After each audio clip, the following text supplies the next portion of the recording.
इस भागवत में लौकिक धर्म का प्रतिपादन नहीं किया गया है, व्यवहारिक धर्म का प्रतिपादन नहीं किया गया है। समझने की जरूरत है साहब। आज हम सब धर्म की परिभाषा में उलझे हुए हैं, हम नहीं समझ पाते हैं धर्म क्या है। इस बात को आप समझो,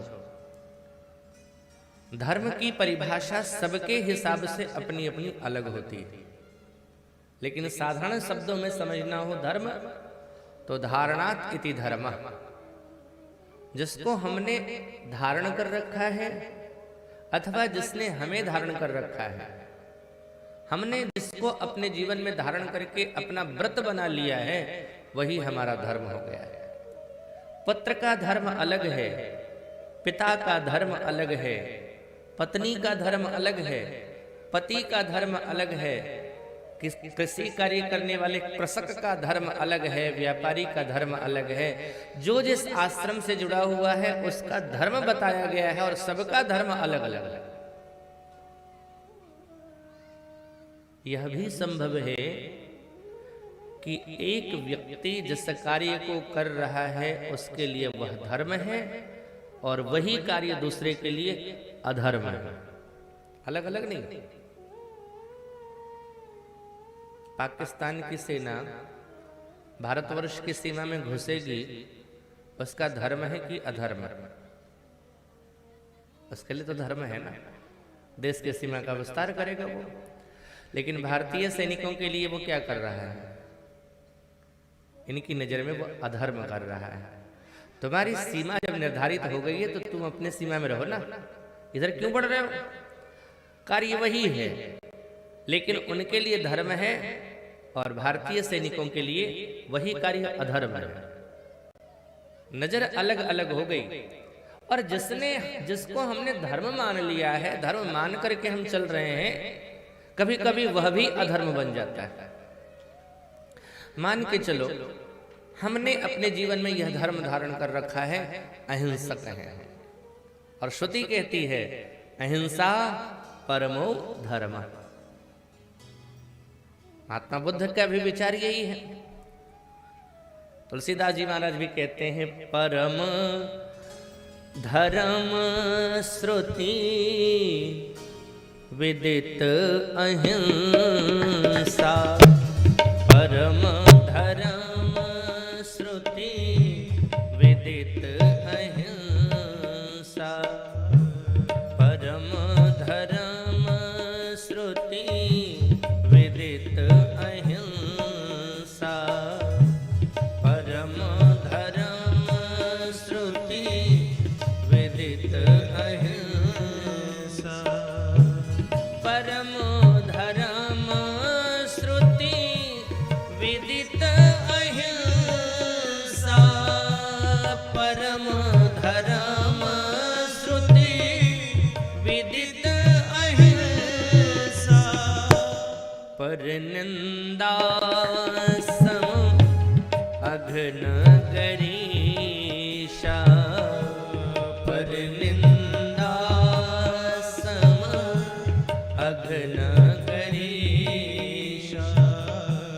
पर निंदा सम अघ्न गरीषा।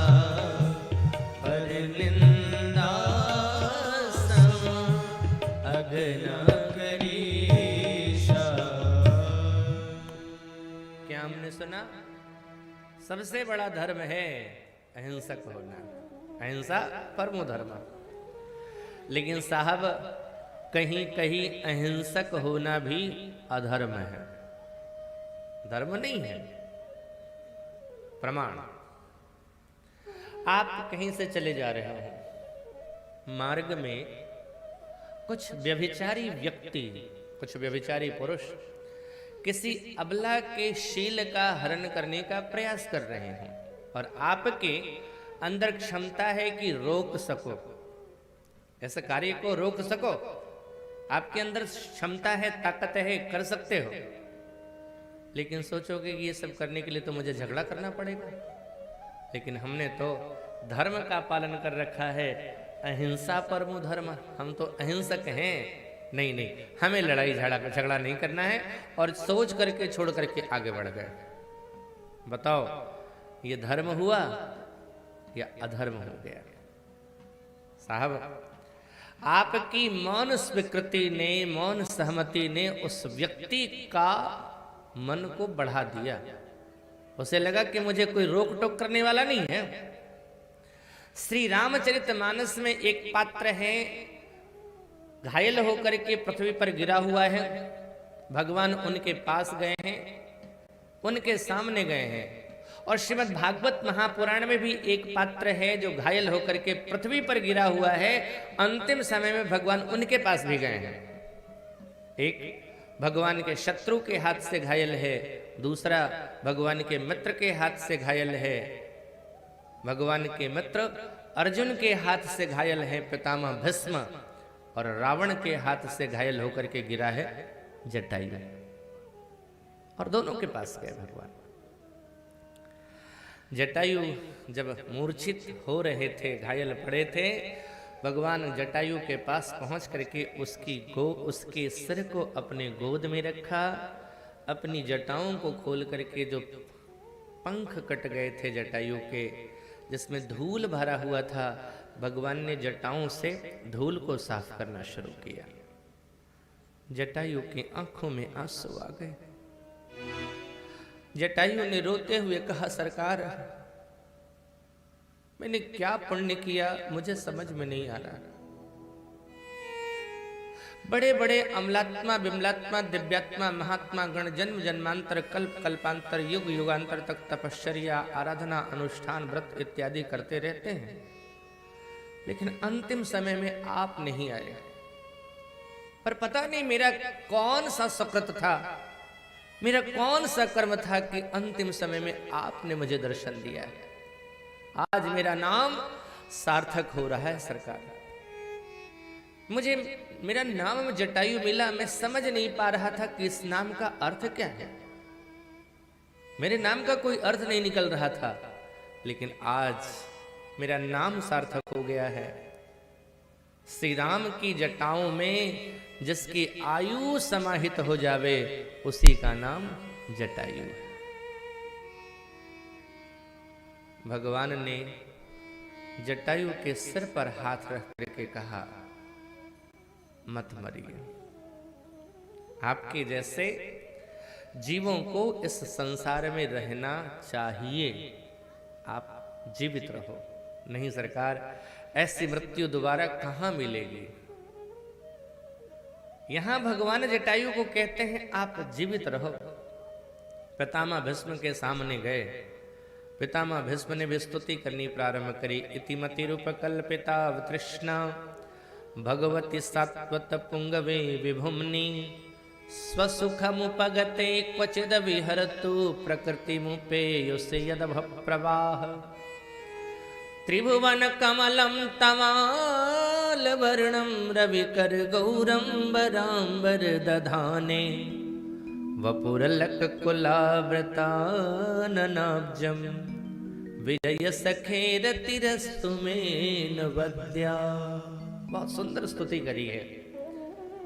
और स्तुति में पितामह भीष्म क्या कहते हैं कि सरकार, यावत इस कलेवर का परित्याग न कर दूं, आप इसी तरह से मेरे सामने खड़े रहिए, मंद मंद मुस्कुराते रहिए। और जैसे ही पितामह भीष्म ने कहा, जब तक इस शरीर का त्याग न करूं तब तक खड़े रहो, भगवान बोले थोड़ा जल्दी मरना बाबा, देर मत करना, जल्दी निकलो यहां से।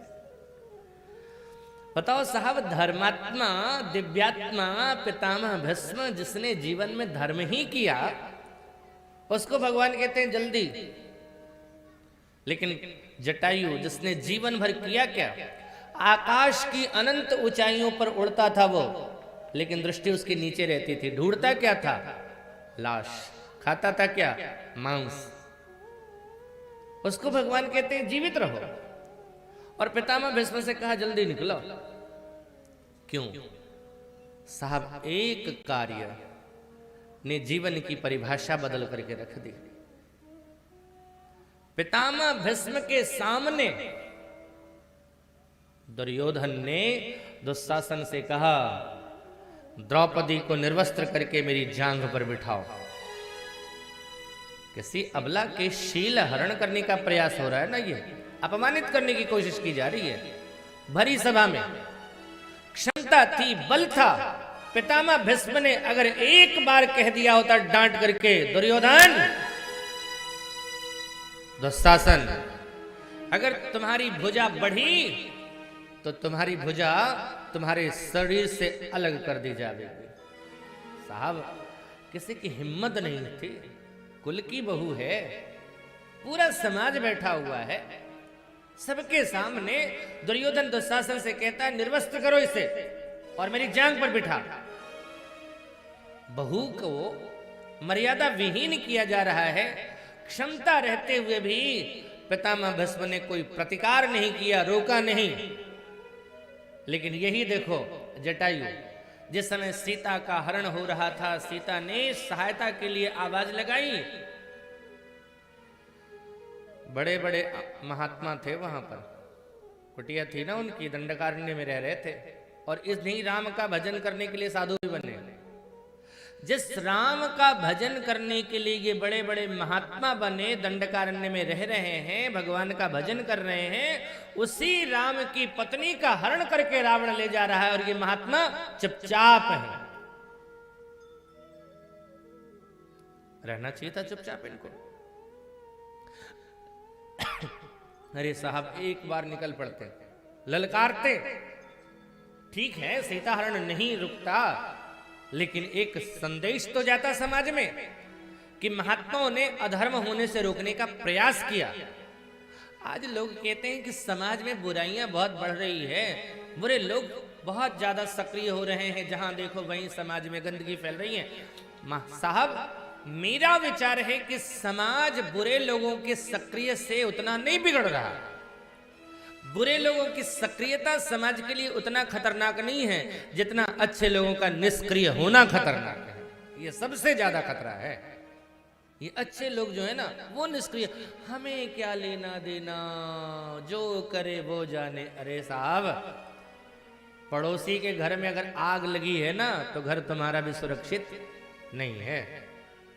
बाढ़ का पानी अगर घर में, बगल के घर में आ गया है ना, तुम सोचो उसके घर में गई है ना, गया है ना पानी, हमारे घर में कहां है। ये सबसे खतरा है।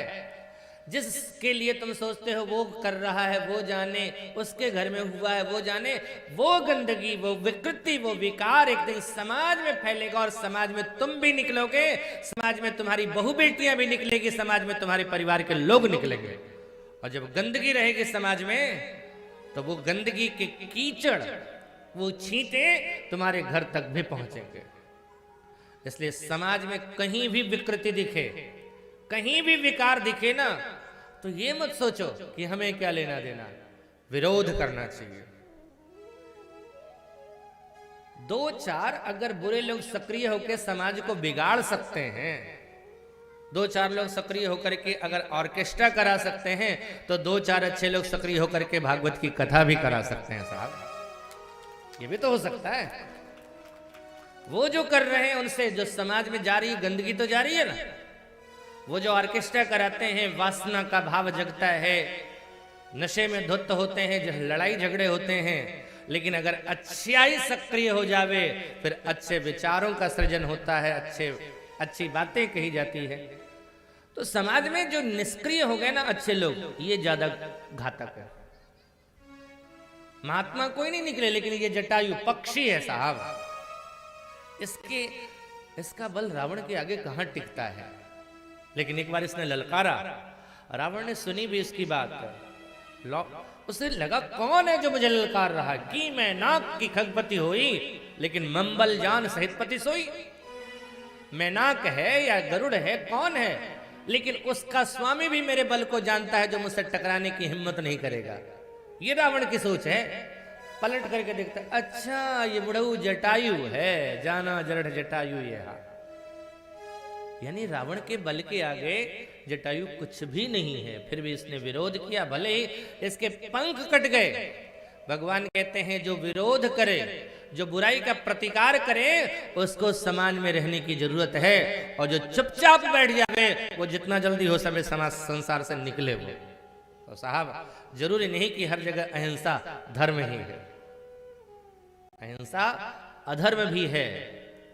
पाप और पुण्य की परिभाषा अगर करना है तो ज्यादा सोचने की जरूरत नहीं है, बस एक शब्द का ध्यान रखना, अष्टादश पुराणेषु व्यासस्य वचनद्वयम् परोपकाराय पुण्याय पापाय परपीडनम।